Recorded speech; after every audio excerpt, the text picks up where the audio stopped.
എല്ലാ സഹോദരങ്ങൾക്കും നമ്മുടെ യൂട്യൂബ് ചാനലിലേക്ക് സ്വാഗതം.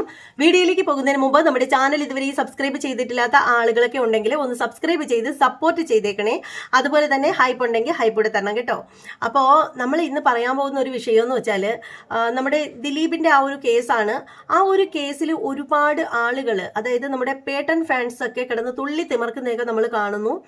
അത് അവരുടെ വിവരക്കേടെന്നേ ഞാൻ പറയത്തുള്ളൂ. കാരണം എന്താണ് സത്യം എന്താണ് മിഥ്യ എന്ന് മനസ്സിലാക്കാതെ ഫാൻ ബേസിൽ പോകുന്ന കാര്യങ്ങളാണിത്. കാരണം അവർ നോക്കുന്നത് അവരിഷ്ടമുള്ള അവരുടെ ആരാധ്യ വിഗ്രഹം ഒരിക്കലും അങ്ങനെ ചെയ്യില്ല എന്നുള്ള രീതിയിലുള്ള ധാരണയിലാണ് അവരങ്ങനെ പോകുന്നത്. പോട്ടെ, അതൊക്കെ ഓരോരുത്തരുടെയും ഇഷ്ടം. കാരണം അമ്മയെ തല്ലിയാലും രണ്ടെന്ന പക്ഷമല്ലേ.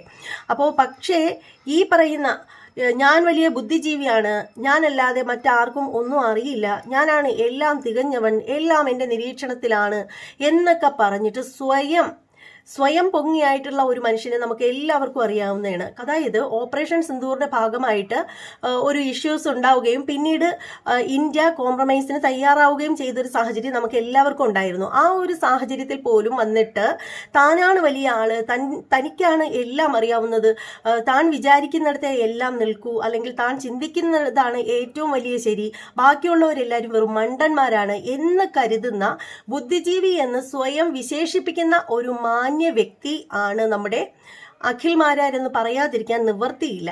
അത്രയും ബുദ്ധിമാനാണ് എന്ന് സ്വയം പ്രസ്താവിച്ചിരിക്കുന്ന ഈ അഖിൽ മാരാർ ഈ നടിയെ ആക്രമിച്ച കേസിൽ ഈ പറയുന്ന ദിലീപിനൊപ്പം കട്ടയ്ക്ക് നിന്നതും അതിനു വേണ്ടിയിട്ട് വാദിച്ചതും ഒക്കെ നമ്മൾ കണ്ടതാണ്. സോഷ്യൽ മീഡിയയിൽ വന്നിട്ട് പോസ്റ്റ് ഇടുന്നതും അഭിപ്രായങ്ങൾ പറയുന്നതും പുള്ളിക്കാരൻ അങ്ങനെ ചെയ്യില്ല എന്ന് പറയുന്നു. പിന്നീട് ഓടിക്കൊണ്ടിരിക്കുന്ന വാഹനത്തിൽ അങ്ങനെയൊന്നും ഒരിക്കലും നടക്കില്ല, നിർത്തിയിട്ടിരിക്കുന്ന വാഹനത്തിൽ പോലും നടക്കില്ല, പിന്നെ എങ്ങനെയാണ് ഓടിക്കൊണ്ടിരിക്കുന്ന വാഹനത്തിൽ എന്നൊക്കെ അദ്ദേഹം പറയുന്നുണ്ടായിരുന്നു. അതേക്കുറിച്ച് നമുക്കറിയില്ല. കാരണം നമുക്ക് ആ വഴിക്ക് പോയിട്ട് അല്ലെങ്കിൽ ആ വഴിക്ക് ചിന്തിക്കുന്ന ആളുകൾക്ക് മാത്രമേ അതേക്കുറിച്ചിട്ട് അറിയാൻ സാധിക്കുള്ളൂ. നമുക്കറിയില്ല ഇനി അദ്ദേഹത്തിന് അതേക്കുറിച്ചിട്ട് അറിയുമോ എന്ന്, അതും നമുക്കറിയില്ല. കാരണം അവർ സിനിമാ സംവിധായകരല്ലേ. കാരണം സിനിമയിലൊക്കെ ഒരുപക്ഷെ അത്തരത്തിലുള്ള രംഗങ്ങളൊക്കെ ചിത്രീകരിക്കുകയുണ്ടെങ്കിൽ എന്തോ എനിക്കറിയില്ല. അപ്പോൾ ഇദ്ദേഹം ഇങ്ങനെയുള്ള കാര്യങ്ങളാണ് പറഞ്ഞുകൊണ്ടിരുന്നത്. അപ്പോൾ അദ്ദേഹം ഈ പറയുന്ന ദിലീപിനൊപ്പം തന്നെയായിരുന്നു അന്നും ഇന്നും എന്നും. അപ്പോൾ ഈ ഒരു വിഷയത്തിൽ അദ്ദേഹം അങ്ങനെ കൂറ് കാണിക്കുന്നതിൽ നമുക്ക് തെറ്റൊന്നും പറയാനില്ല. കാരണം അദ്ദേഹം ഒരു സംവിധായകനാണ്. ഈ പറയുന്ന ദിലീപിനെ ചാക്കിട്ട് നിൽക്കുകയാണെങ്കിൽ ഒരുപാട് അവസരങ്ങൾ കിട്ടും. അപ്പോൾ അതൊക്കെ നല്ല രീതിയിൽ വിനിയോഗിക്കാമല്ലോ. അതിന് തലയ്ക്കകത്ത് ഇത്തിരി ബുദ്ധി ഉണ്ടെങ്കിൽ ഒന്ന് ചൊറിഞ്ഞു നിന്ന് കഴിഞ്ഞാൽ അവരവർക്ക് നേടേണ്ടതൊക്കെ നേടിയെടുക്കാനായിട്ട് സാധിക്കും. അതുകൊണ്ട് തന്നെയാണല്ലോ ഫീൽഡിൽ നിന്നുള്ള പല ആളുകളും കൂറുമാറിയതും. ആദ്യം മൊഴി കൊടുത്ത ആളുകൾ പോലും പിന്നീട് മൊഴി മാറ്റി പറഞ്ഞ സാഹചര്യമൊക്കെ എന്താണെന്ന് എല്ലാവർക്കും പകൽ പോലെ വെളിച്ചമായിട്ടുള്ള ഒരു കാര്യമാണ്.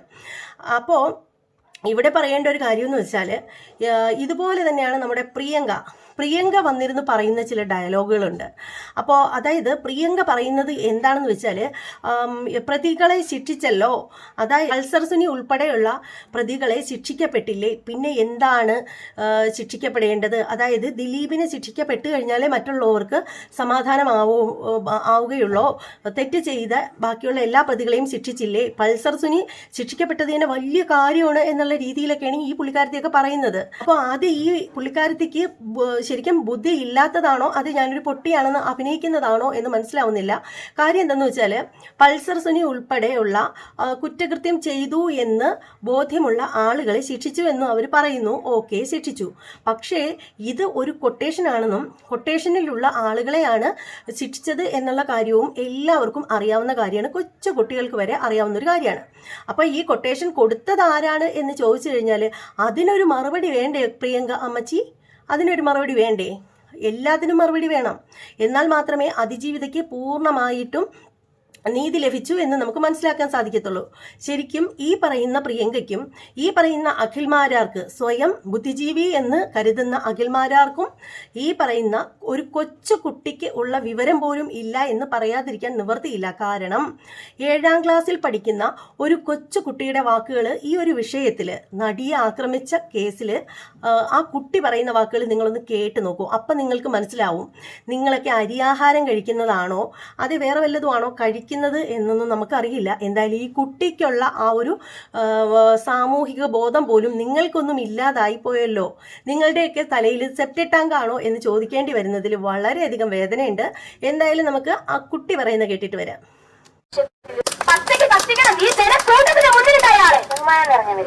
എന്റെ പേര് മിശ്രിയ. ഞാൻ ഗവൺമെന്റ് UPS നിയമം സ്കൂളിലെ 7ാം ക്ലാസ്സിൽ പഠിക്കുന്ന ഒരു വിദ്യാർത്ഥിയാണ്.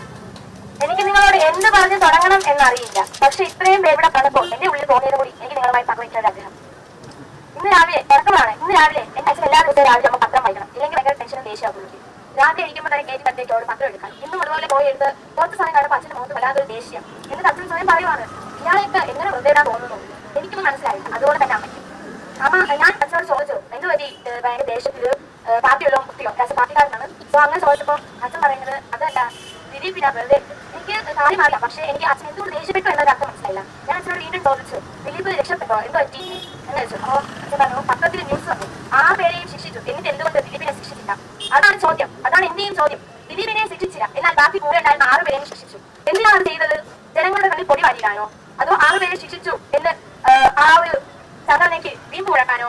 ദിലീപിനെ ശിക്ഷിച്ചില്ല, ബാക്കി 6 പേരെ വെറുതെ വിട്ടെങ്കിൽ ദിലീപിനെ ആദ്യം ശിക്ഷിക്കണമായിരുന്നു. കാരണം ലോകമെമ്പാടും അദ്ദേഹം വലിയൊരാളാണ്. നമുക്ക് ആർക്കെങ്കിലും ദിലീപിനെ അറിഞ്ഞുകൂടാ എന്ന് പറയാൻ പറ്റുമോ? ഈ കൂട്ടത്തിൽ എനിക്ക് ഒരാൾക്കെങ്കിലും ദിലീപിനെ എനിക്ക് അറിയില്ല എന്ന് പറയാൻ പറ്റുമോ? ഇല്ല. കാരണം ദിലീപ് നമ്മളിൽ ഏറെ പ്രശസ്തമായ ഒരാളാണ്, അല്ലേ? ഞാൻ പണ്ട് ദിലീപിന്റെ സിനിമയെ ഒരുപാട് തവണ കണ്ടിട്ടുള്ള ഒരാളാണ്. പക്ഷെ ഇപ്പൊ എനിക്ക് സത്യം പറഞ്ഞാൽ ദിലീപിന്റെ പേര് കേൾക്കുമ്പോൾ തന്നെ എനിക്ക് വിഷമമാണ്. കാരണം എന്റെ അച്ഛൻ അത് പറഞ്ഞ ശേഷം എന്റെ മുഖത്തേക്ക് നോക്കിയിട്ട് പറഞ്ഞു, പിന്നെ ഇനി എങ്ങനെ വളർത്തും? നീ വളർന്നു പറഞ്ഞ സമൂഹവും ഇതുപോലെയാണ്. എന്റെ അച്ഛൻ മാത്രമല്ല, ഇവിടെ നിൽക്കുന്ന പലരും അച്ഛനാണ്, അവർക്കുമാണ് പെൺമക്കൾ. ഇതുപോലെയുള്ള പല അച്ഛനമ്മമാർക്ക് ഭയമാണ്, എങ്ങനെ ഈ സമൂഹത്തിൽ പെൺകുട്ടികളെ വളർത്തും, പെൺകുട്ടികൾക്ക് ഇത് ജന്മം കൊടുക്കണ്ടേ എന്ന് പലരും ചിന്തിക്കുന്നുണ്ട്. കാരണം ഇതുപോലെയുള്ള സാമൂഹ്യ ദ്രോഹികൾ ഇവിടെ അഴിഞ്ഞാടുന്നതുകൊണ്ട്. എന്തുകൊണ്ട് ഇതിനൊന്നെതിരെ ഗവൺമെന്റ് നിൽക്കില്ല?